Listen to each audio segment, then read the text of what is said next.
Attack on Titan Season 4 Episode 12. That Eren app scene has everyone talking. So what's up guys, Foxen here. Weekly manga comparison time. Besides the whole jacket fiasco, what got skipped or abridged? So go ahead and also smash that like and subscribe. Ding that bell for YouTube and let's jump into this. You got episode 12 titled Guides. The title chapter 109. Funny considering there's not a single panel from that chapter in this episode. Whoops. At the start of this, you do have 6 pages skipped over for Levi and Zeke. Maybe it's gonna be in the next episode, which I'm expecting, but you heard this song and dance before. You really are running out of runway. Could the anime have changed up Zeke that much? Him keeping his lips sealed. I am gonna keep this non-spoiler for the video. Just know Zeke and Levi discuss what happened back in Attack on Titan Season 2, back when Beast Titan visited Koni's village. Right here, Zeke revealed an important secret about the Beast Titan.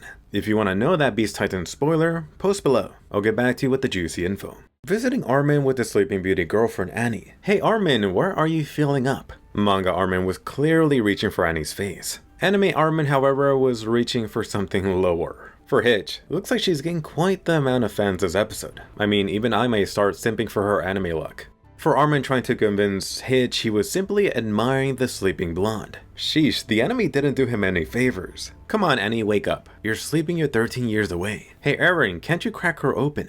As for Armin getting his daily news, skipped out for the anime here was the headline regarding the military betraying the volunteers and keeping all profits to themselves. Further skip for Armin was the line about Eren, how they needed to figure out Eren's true intentions as soon as possible. Getting to the protesters, the anime really trimmed this down. These guys originally also voiced how Marley was oppressing Eldians, how the current established known world history was all lies for Marley. One guy went as far as demanding the Marley people to be killed. You even saw more Eren chants. For Anime Hitch, the sound of more work almost made her neck snap clean off. For those new Service Corps recruits, looks like the anime promoted them to full long coats. No need to be in the old 3D maneuver gear attire. With Armin and Mikasa here, there's been a lot of complaints about characters feeling off or looking off model. I'll let you be the judge here. Switching over to Pixies and Yelena, feels like around half their dialogue got axed or abridged. First off, an added detail for the scene is that forest or mountain view. Wherever Yelena was being held must have been a good distance from the district. At the start of this, Pixie straight out asked Yelena if she convinced Eren to go along with Zeke's plan, to which Yelena outright denied it. But she did admit to getting impatient. For the Eren flashback, you heard me mentioning that this was a clear anime mistake. Hopefully anime only people don't get confused by this. You originally saw Eren from behind. And oh look, anime Yelena got an update too. No jacket flashback. This must be the jacket controversy everyone's talking about. Skipped over regarding the Eren and Yelena meetup was how Yelena claimed they came to an agreement about the issue that should be resolved rather quickly. Manga Pixies perhaps seemed a little bit more understanding. He suggested Yelena could have come to the military and voiced her complaints about it, about them taking too much time. Diving into Yelena detailing what they hope for Eren with the attack on Marley. Yelena originally mentioned that she felt bad about the Marley citizens who died in the crossfire. On the other hand, they still just managed to take out the terrible Marley military leaders. Speaking about Eren as a founding titan, the manga did show Yelena back then talking to Eren. This should have been what Eren looked like when she met up with him, not with his current look. With Yelena going on about how the two brothers would remake the world. Excellent update to her expression. She's totally drinking her own Kool-Aid. I also wasn't just imagining it. Yelena originally did reveal how she convinced Floch to help them out. Floch was being used as a middleman between Eren. In the anime now, she doesn't even bring up his name once. Why would she? Yelena did appear much more convincing with her manga counterpart, claiming that everything she did was for Eldia. It seems that Anime Pixies had enough of her BS at this point. As expected of Mappa, lovely little nut lover added for the anime. You could even see the little guy going for the apple scraps a little later. Another nice attention to detail here, you actually have what appears to be the great Helos on the playing card. For Onyankopon, in the manga he had twice the words for Hanji. He brought up how they risked their lives to fight Marley too. I mean, he was a driver for their getaway blimp after all. Why was Hanji even thinking that Zeke could be a double agent for Marley at this point?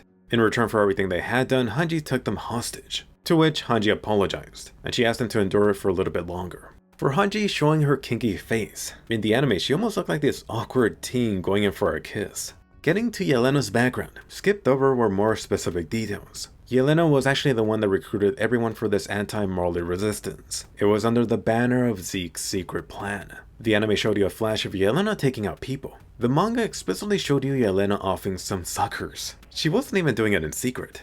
Next up, around half a page removed, Onyankopon said he didn't know why Yelena wanted to secretly meet Eren, but he did feel Yelena was always rushing ahead of them. you heard about Yelena fighting for Marley rights. Manga Hanji also included how Yelena had done everything in her power to keep captured Marley citizens alive. She had even given those prisoners jobs and some degree of freedom. Onyakomon thought it was odd too, but he suggested perhaps it was Yelena's way of apologizing to the Marley people. After all, this island is not Marley. Getting to Zachary 10 minutes before blasting off. Around half a page of introduction skipped. He has Zachary addressing them as the heroes of their district. Notably, Zachary mentioned that some time had passed since Mikasa and Armin requested to meet up with Eren. You'd imagine them trying to meet up with Eren as soon as possible, but this was already around a month since the attack on Marley. Getting into the sticky Eren situation, anime Zachary skipped over how Eren was secretly in contact with the volunteers for the 10 months leading up to the attack. With the Eren questioning, honestly you couldn't even tell who was there for the manga. Thankfully in the anime you could clearly see it was Pixies and his assistant. Further cut from Zachary, due to Eren going silent and not giving them any details about his time at Marley, they couldn't carry out the rumbling demo. Combine all of this with the volunteers going behind their backs. I really do feel the anime should have left this bit in. Right now it feels like the anime is heavily favoring Eren's side much more. Hopefully this is being done on purpose. As for Zachary's fun crab machine toy, oh no, the anime actually removed the special funnel. You previously saw it back in action in season 3. With Armin once again trying to argue for their Eren meetup, skipped over was how they would be the best ones to talk to Eren since they grew up with him.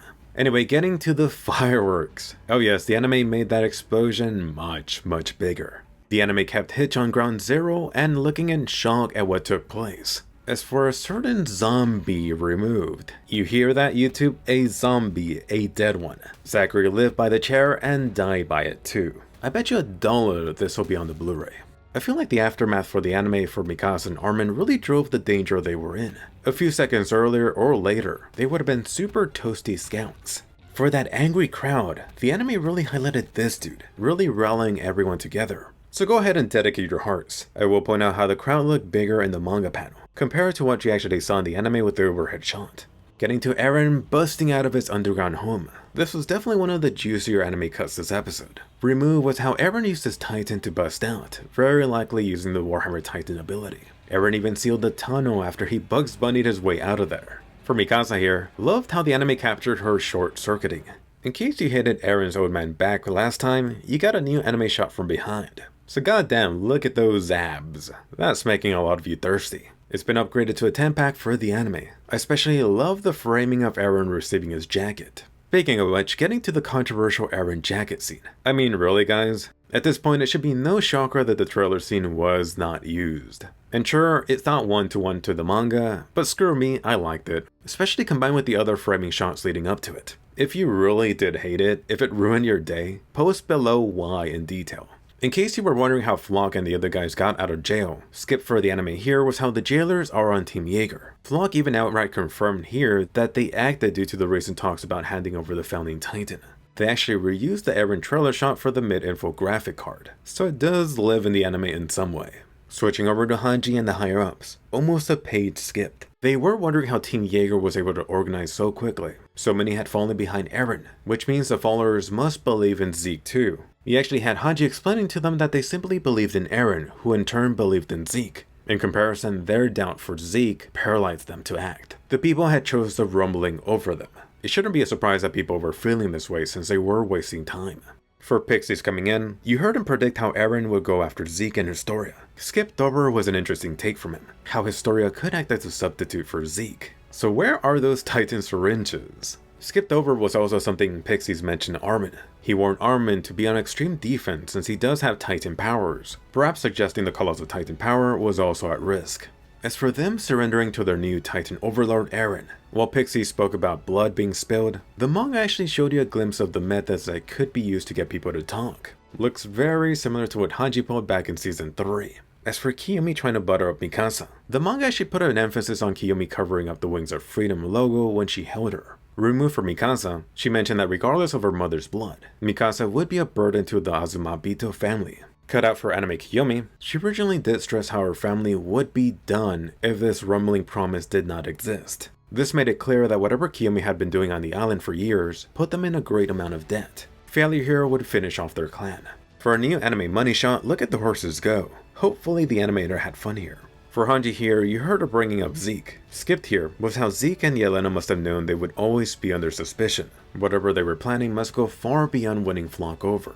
With the Yelena topic, Hanji and the anime put more emphasis on Yelena securing Marlians to work in places like restaurants, not to mention the anime blasting the music in the restaurant scene. Getting to Best Girl Peak, slight change up here. Originally the scouts passed her over when Eren broke out, so they would have been in the horse carriage. Peak herself looks quite lovely. You really can't tell what she's reading in the anime, but she should be getting info on the leaks and mess going around. Thanks, Team Jaeger. So, do you hate the Eren jacket scene, or do you like the anime update? Did you have any other issues I missed with the episode? Besides the whole Eren jacket controversy, you would be right to mention if you found some of the character scenes looking a little bit wonky. I do think a good chunk of us are giving the anime a pass. There were, however, 2 scenes during the Zachary aftermath that stood out for me. But for anyone complaining that this episode looked like a slideshow presentation, hopefully you were complaining when Wit Studio was around. The last few episodes of Season 3 were pretty much the same thing, and I'm talking about both parts. A good majority of those episodes were still images all around, and that's not even getting into characters looking off, which really just further emphasizes how you do have to praise Wit Studio for using their money shots well. Ironically, you previously had people complaining about Mappa Studio doing too much during the first few episodes, notably in scenes where they were only talking. But now look for this episode, you have complaints that they're not trying to be extra. They really just cannot win. All of this said, I really can't say I'm surprised given that you got episode season 4 on episode 12. For anime productions, the best animation is always near the beginning, with of course some exceptions, especially if you did plan ahead of time. Let's just hope Mappa could pull it together for the next 4 episodes, especially for a certain family talk and a certain Levi scene. You know, anything Levi related is going to be compared to previous God tier animation. Anyway, as for the chapters covered this episode, for chapter 110, you had all of it covered except the first 6 Zeke pages skipped. For chapter 111, you did have the first 16 pages, about 1.2 chapters total, so it looks like they are being consistent with the slower pace now. You could almost guarantee chapter 116 being the stopping point, except look at what just dropped. Look at this magazine cover. Could they actually be teasing the next Reiner beatdown? How pissed would Attack on Titan fans be if the anime awkwardly stops in between that fight? Hopefully it's just some original magazine cover art. But anyway, post what you liked or disliked about the episode, or just say hi. Don't forget to subscribe and like the video. The new manga chapter is right around the corner. Go ahead and watch my new Attack on Titan finale video to get ready, and I'll see you guys later.